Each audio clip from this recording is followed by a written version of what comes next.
découvrez l'histoire de l'astronome qui découvra le premier astéroïde. Prêtre de formation, Giuseppe coordonnera la construction de différents observatoires italiens et publiera certains des catalogues stellaires les plus précis du XVIIIe siècle.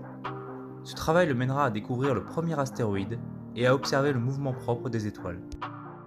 Né à Ponte en Italie le 16 juillet 1746, Giuseppe intégrera à 19 ans l'ordre religieux des Théatins.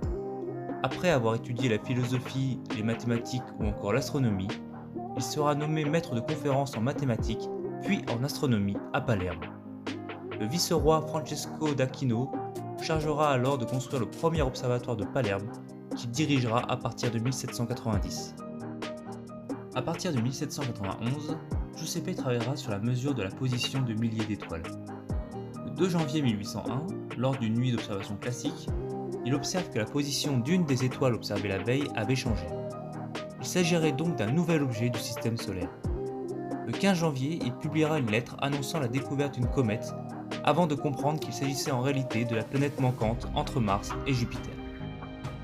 Giuseppe décida de nommer la nouvelle planète Ceres Ferdinandea, Cérès pour la déesse romaine de l'agriculture et Ferdinandea en hommage au roi Ferdinand IV. Le nom de Cérès fut finalement conservé. Considérée d'abord comme une planète, la découverte de nombreux autres objets entre Mars et Jupiter a remis en question son statut. William Herschel proposa alors le nom d'astéroïde, puis en 2006, Cérès entra dans la catégorie des planètes naines aux côtés de Pluton. En 1803, Giuseppe publie son premier catalogue stellaire recensant 6784 étoiles. Cumulant 10 ans d'observation, Giuseppe observe une variation dans la position de certaines étoiles. Il en conclut que ces étoiles avaient un mouvement propre, comme les planètes. En 1816, Giuseppe supervisera la construction d'un nouvel observatoire à Naples. Il décédera en 1826, 2 ans après son élection à l'Académie des sciences.